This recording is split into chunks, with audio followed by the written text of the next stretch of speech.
నమస్కారం. మన దేశంలో జాబ్ మార్కెట్లో అసలు ఏం జరుగుతోంది? ఒక పెద్ద మార్పు మన కళ్ల ముందే వస్తోంది. చాలామందికి తమ కెరియర్ ఏమవుతోందో అని కాస్త టెన్షన్గా కూడా ఉంది. అయితే దీని చూసి భయపడాల్సిన అవసరం లేదు. ఇది ఒక సంక్షోభం కాదు, ఇది ఒక కొత్త సర్దుబాటు. అదే ది గ్రేట్ రీకాలిబ్రేషన్. అసలీ మార్పు ఏంటి, దీనికి మనం ఎలా సిద్ధమవ్వాలి అనే విషయాలను ఇప్పుడు వివరంగా చర్చిద్దాం. ఈ మాట ఒక్కసారి గమనించండి, చాలా ముఖ్యమైనది. దీని అర్థమేంటంటే, ఒకప్పుడు ఒక మంచి డిగ్రీ సంపాదిస్తే చాలు, ఏదో ఒక ఉద్యోగం వస్తుందన్న భరోసా ఉండేది. కాని ఆ రోజులు పోయాయి. ఆ పాత రూల్సు ఇప్పుడు పనిచేయవు. కెరియర్ అనే ఆట మొత్తం మారిపోతోంది. ఇంతకీ ఈ మార్పు వెనుక ఉన్న అసలు కారణాలేంటో ఇప్పుడు చూద్దాం. ఈ మార్పునే మనం ది గ్రేట్ రీకాలిబ్రేషన్ అని పిలుస్తున్నాం. అంటే ఉద్యోగాలు పోతున్నాయని కాదు, వాటి స్వరూపం, స్వభావం మారుతున్నాయన్నమాట. ఒక పాత రేడియోను కొత్త ఫ్రీక్వెన్సీకి ఎలా ట్యూన్ చేస్తామో, మన జాబ్ మార్కెట్ కూడా అలాగే కొత్త ట్రెండ్స్కి ట్యూన్ అవుతోంది. సింపుల్ పనుల నుంచి క్రియేటివిటీ, ఇన్నోవేషన్ అవసరమయ్యే పనుల వైపు షిఫ్ట్ అవుతోంది. ఇదొక రకంగా కొత్త ఆరంభం. సరే, ఈ కొత్త జాబ్ మార్కెట్ను పూర్తిగా అర్థం చేసుకోవడానికి మనం ఈ 5 ముఖ్యమైన అంశాల గురించి మాట్లాడుకుందాం. ఐటీ రంగంలో ఉన్న కన్ఫ్యూజన్తో మొదలుపెట్టి మన కెరియర్కు ఒక క్లియర్ రోడ్ మ్యాప్ ఎలా గీసుకోవాలో చూద్దాం. ఐటీ సెక్టార్ గురించి ఈ మధ్య వస్తున్న వార్తలు కాస్త గందరగోళంగా ఉన్నాయి కదా. ఒకవైపు లేఆఫ్లు అంటున్నారు, హైరింగ్ ఆపేశారంటున్నారు, మరోవైపు చూస్తేనేమో స్కిల్స్ ఉన్నవాళ్లు దొరకట్లేదని కంపెనీలంటున్నాయి. ఈ వైరుధ్యమేంటి, దీని వెనుక ఉన్న అసలు కథేంటో ఇప్పుడు చూద్దాం. ఈ నంబర్ చూడంగానే కొంచెం ఆందోళన కలగడం చాలా సహజం. ఫ్రెషర్ల కోసం ఉండే రెగ్యులర్ ఐటీ ఉద్యోగాల నియామకాలు ఏకంగా 40% పడిపోయాయి. చాలామంది భయానికి ఇదే కారణం. కానీ అసలు కథ ఇక్కడే మొదలవుతుంది. ఆ వైరుధ్యానికి సమాధానం ఇక్కడుంది. మామూలు coding, manual testing, L1 support ఇలాంటి పాతతరం ఉద్యోగాలకు డిమాండ్ తగ్గిపోతోంది. ఎందుకంటే ఈ పనులన్నిటినీ ఇప్పుడు ఆర్టిఫిషియల్ ఇంటెలిజెన్స్ మనకంటే వేగంగా, ఖచ్చితంగా చేసేస్తోంది. అదే సమయంలో AI solutions architect, cyber security analyst లాంటి స్పెషలైజ్డ్ రోల్స్కి డిమాండ్ అమాంతం పెరిగిపోతోంది. ఇక్కడున్న విచిత్రం చూడండి. ప్రపంచంలో ఉన్న మొత్తం AI టాలెంట్లో మన వాటా 16%. అంటే మన దగ్గర టాలెంట్ కొదవేలేదు. అయినా కూడా కంపెనీలు జెన్ఏఐ రెడీ ప్రొఫెషనల్స్ దొరకట్లేదని అంటున్నాయి. అంటే కేవలం టెక్నాలజీ తెలిస్తే సరిపోదు, ఆ టెక్నాలజీని ఉపయోగించి బిజినెస్ ప్రాబ్లమ్స్ను ఎలా సాల్వ్ చేయాలో తెలిసిన వాళ్లకే అసలైన డిమాండుంది. కాబట్టి టెక్ రంగంలో కెరీర్ ప్లాన్ చేస్తున్న వాళ్లకు ఒకటే సలహా: కేవలం ఫుల్ స్టాక్ డెవలపర్ అనిపించుకోవడం కోసం కాకుండా AI ప్లస్ స్పెషలిస్ట్ అవడం మీద ఫోకస్ పెట్టాలి. అంటే AI స్కిల్స్ను ఫిన్టెక్, హెల్త్ కేర్ లేదా సైబర్ సెక్యూరిటీ వంటి ఒక పర్టిక్యులర్ రంగానికి జోడించి నైపుణ్యం సంపాదించాలి. ఫ్యూచర్ అంతా ఈ స్పెషలైజేషన్దే. రైట్. ఐటీ రంగంలోని సమస్య, పరిష్కారం చూశాం. ఇప్పుడు పరిష్కార మార్గాలలో రెండోది, ఇంకా చెప్పాలంటే చాలా ముఖ్యమైనది, ఫిజికల్ ఎకానమీ. ఇక్కడ సాఫ్ట్వేర్ కోడింగ్ కాదు, హార్డ్వేర్, తయారీ రంగం గురించే మనం మాట్లాడుకోబోతున్నాం. ఈ సంఖ్యను చూడండి, 40,000 కోట్లు. ఇది కేవలం ఒకే ఒక స్కీమ్ కింద ప్రభుత్వం హైటెక్ మ్యానుఫ్యాక్చరింగ్ కోసం పెడుతున్న పెట్టుబడి. ఈ డబ్బు లక్షలాది కొత్త ఉద్యోగాలకు పునాది వేయబోతోంది. ఇది మన కంటికి కనిపించని ఒక పెద్ద విప్లవం.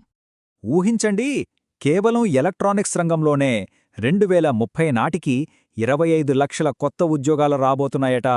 అంటే సెమీకండక్టర్ డిజైనర్లు, VLSI ఇంజనీర్లు, ఎలక్ట్రానిక్స్ మ్యానుఫ్యాక్చరింగ్ స్పెషలిస్టులకు విపరీతమైన డిమాండ్ రాబోతుంది. ఇది మరో ఇంట్రెస్టింగ్ పాయింట్.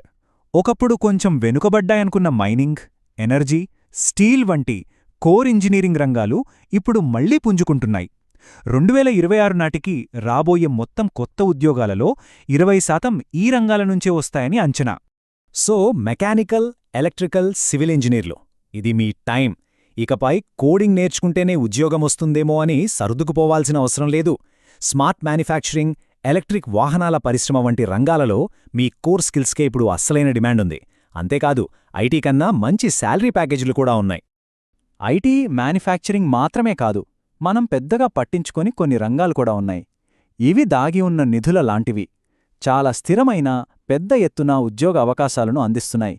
ఆ 3 రంగాలేవో ఇప్పుడు చూద్దాం. ఆ 3 అద్భుతమైన రంగాలు ఇవే. మొదటిది వృద్ధుల సంరక్షణకు సంబంధించిన సిల్వర్ ఎకానమీ. రెండోది ఫాస్ట్ డెలివరీలకు వెన్నెముకలాంటి లాజిస్టిక్స్.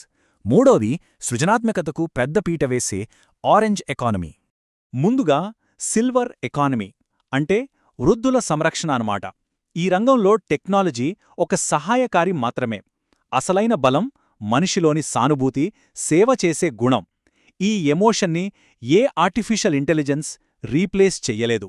అందుకే జెరియాట్రిక్ హెల్త్ కోఆర్డినేటర్ల లాంటి ఉద్యోగాలకు ఫ్యూచర్లో తిరుగుండదు. ఆన్లైన్లో ఏదైనా ఆర్డర్ చేస్తే 10-15 నిమిషాల్లోనే ఇంటికి ఎలా వస్తుందో ఎప్పుడైనా ఆలోచించారా? దాని వెనుకున్న మ్యాజికే ఈ లాజిస్టిక్స్ రంగం. క్విక్ కామర్స్ వల్ల ఈ రంగం ప్రతి ఏటా 10.8% వేగంతో పెరుగుతోంది. వేర్హౌస్ ఆటోమేషన్ స్పెషలిస్టులకు ఇక్కడ అద్భుతమైన అవకాశాలున్నాయి. గేమింగ్, విఎఫ్ఎక్స్, యానిమేషన్ ఇవి కేవలం టైంపాస్ కాదు. ఇవే మన భవిష్యత్ ఎకానమీకి క్రియేటివ్ ఇంజన్లు. ప్రభుత్వం కూడా ఏవీజేసీ-ఎక్స్ఆర్ పాలసీ ద్వారా ఈ రంగంలో 2030 నాటికి 20 లక్షల ఉద్యోగాలు సృష్టించాలని టార్గెట్ పెట్టుకుంది. ఇదొక formal, high paying career option. ఉద్యోగం దొరకలేదని నిరాశపడాల్సిన పనేలేదు. ఎందుకంటే ఇది ఉద్యోగం వెతుక్కునే సమయం కాదు, ఉద్యోగాలు సృష్టించే సమయం. ఏఐ లాంటి టూల్స్ సహాయంతో ఇప్పుడు ఒక్కరే ఒక కంపెనీని నడపగలరు. ఎంప్లాయీగా కాకుండా ఓనర్గా మారడానికి ఇదే బెస్ట్ టైం. ఈ ప్రశ్న ఇప్పుడు చాలామంది యువతను వేధిస్తోంది. దీనికి సమాధానం నిరాశ కాదు, ఒక కొత్త దారి. ఆ దారి ఏంటి? దానికి ప్రభుత్వం ఎలా సపోర్ట్ చేస్తోందో ఇప్పుడు చూద్దాం. నిరాశ పడాల్సిన అవసరం లేదు.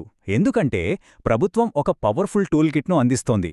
ఒక మంచి ఐడియా ఉంటే చాలు, ఎలాంటి గ్యారంటీ లేకుండా పీఎం ముద్ర యోజన కింద లోనొస్తుంది. అదే ఒక స్టార్టప్ అయితే స్టార్టప్ ఇండియా నుంచి ఫండింగ్ తీసుకోవచ్చు. సరైన గైడెన్స్ కోసం మై భారత్ ప్లాట్ఫామ్ ద్వారా నిపుణులతో కనెక్ట్ అవ్వచ్చు. సరే, ఇప్పుడువరకు మనం చూసిన అంశాలన్నింటినీ కలిపి ఒక క్లియర్ పిక్చర్, ఒక యాక్షన్ ప్లాన్ చూద్దాం. ఈ కొత్త ఉద్యోగ మార్కెట్లో మనల్ని మనం ఎక్కడ నిలబెట్టుకోవాలి, ఏ దారిలో వెళ్లాలో ఈ రోడ్ మ్యాప్ మనకు చూపిస్తుంది. చూడండి, మన ముందు 4 స్పష్టమైన మార్గాలున్నాయి. మన స్కిల్స్కి, మన ఇంట్రెస్ట్కి సరిపోయే మార్గాన్నే ఎంచుకోవచ్చు. టెక్లో అయితే ఏఐ సొల్యూషన్స్ ఆర్కిటెక్ట్గా, కోర్ ఇంజనీరింగ్లో అయితే స్మార్ట్ మ్యానుఫ్యాక్చరింగ్ ఇంజనీర్గా, సేవారంగంలో అయితే డేటా మరియు సానుభూతిని కలిపిన డిజిటల్ హెల్త్ కోఆర్డినేటర్గా, లేదా ఇవేవీ కాదనుకుంటే సొంతంగా ఒక ఏఐ ప్రోడక్ట్ ఫౌండర్గా ఎదగవచ్చు. ప్రతి దారికి ఒక ప్రత్యేకమైన ఆలోచన విధానం కావాలి. చివరగా ఈ ఒక్క ప్రశ్న గురించి ఆలోచిద్దాం. పాత పద్ధతిలో కేవలం డిగ్రీలను, సర్టిఫికెట్లను చూపించే రెజ్యూమేలు ఇకపై సరిపోవు. దాని బదులుగా మన స్కిల్స్ ఏంటి, మనం చేసిన ప్రాజెక్టులేంటి, మనం పరిష్కరించిన సమస్యలేంటి అనే విషయాలతో ఒక పోర్ట్ఫోలియోను నిర్మించుకోవాలి. ఎందుకంటే ఈ కొత్త ప్రపంచంలో డిగ్రీ అనేది జస్ట్ ఒక ఎంట్రీ టికెట్ మాత్రమే. మన పోర్ట్ఫోలియోనే మన అసలైన గుర్తింపు. మన భవిష్యత్తును మనమే నిర్మించుకోవాల్సిన సమయమిది.